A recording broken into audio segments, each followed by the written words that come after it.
Someone says there's a very different quality to the practice of stillness alone versus the guided meditation practice here in a collective situation.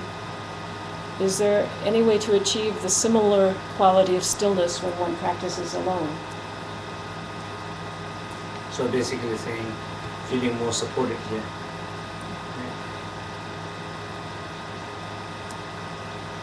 Well, the experience of deep stillness, it has nothing to do with any condition.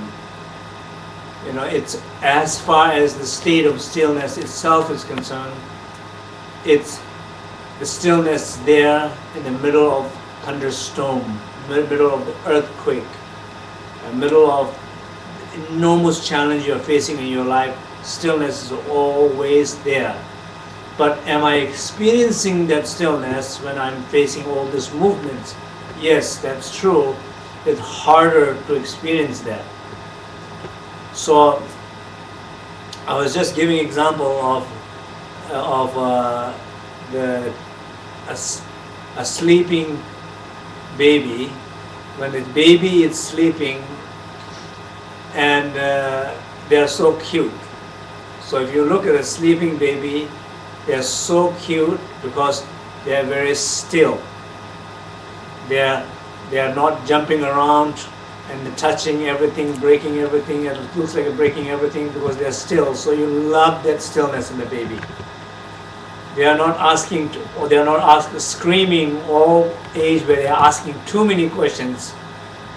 There's silence completely. So if you hear that stillness and silence in the baby, you really enjoy it. But the question is, that same beauty, same lovable person is still there when they're screaming, or when they are jumping from one place to another. Of course, it's still there. Do you see it? It's harder to see it. Have you ever tried to see it? If you do, amazing thing is you will be amazed to see that same beautiful baby is in that crying baby. And that's how you will able to stop the crying baby. When you see that. That's how you will stop crying in yourself. Your stress that parents deal. That's how they will able to deal with their own stress when they see that beauty and that crying baby. So in the same way, stillness is always there. Condition when we as a group there, it helps. So any time when one is by oneself, I just had an interview at here. We are in Surrender Ridge, and the lady who was one of the women who was with me here, and she said to me, I was feeling nervous because I knew people were waiting outside. The next group is waiting outside to see you, but I draw attention inside. I can feel the stillness there, and I enjoy that.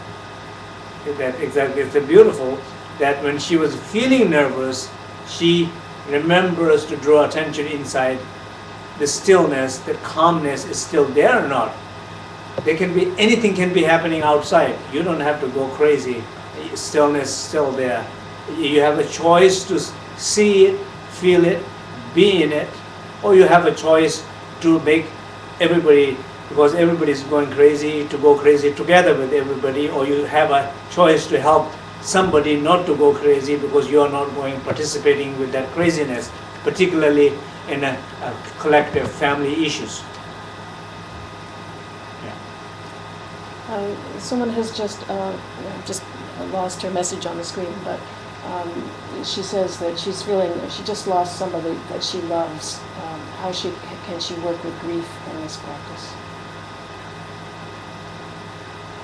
So, question about somebody just lost some loved one, some close one. So, how to process and feel the grief experience? It's exactly.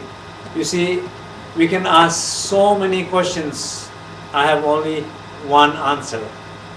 It's when you are in that stillness and you're allowed to feel what you're feeling, that feeling is releasing, that feeling is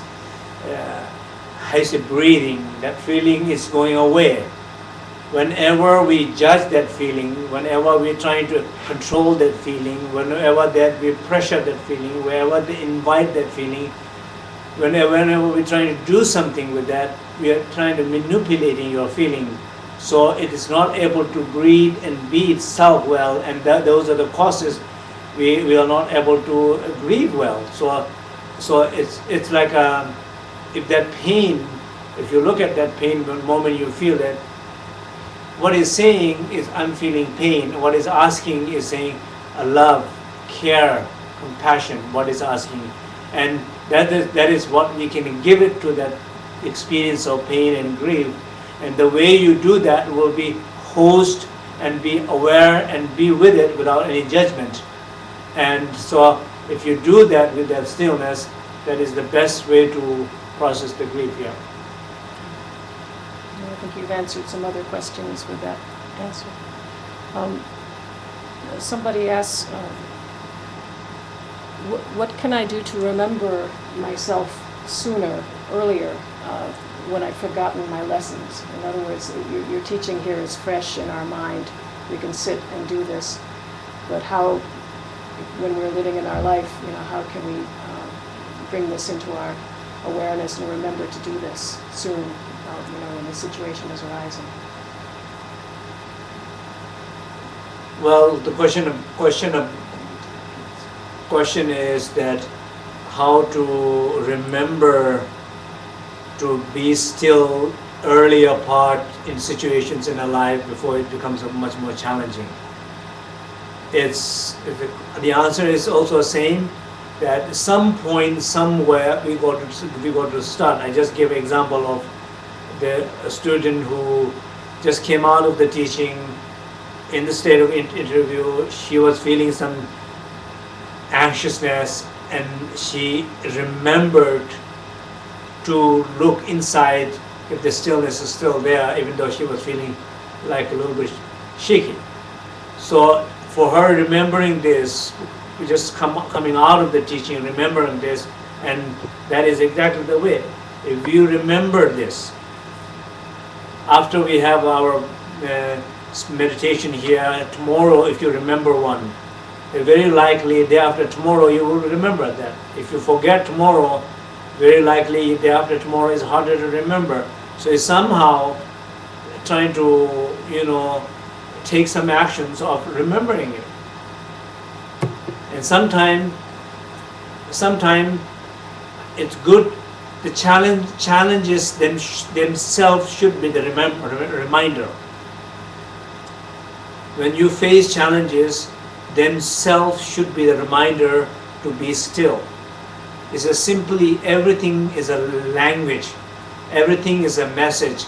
What you wanted to hear, and from who you wanted to hear, from what you wanted to hear, what is everything the language you understand. Your own challenging could be a language, a message, a messenger saying, be still. If you make that as a language, as a reminder. So I would, recommend to do that. Whenever you feel a little bit anxious, that should be the reminder.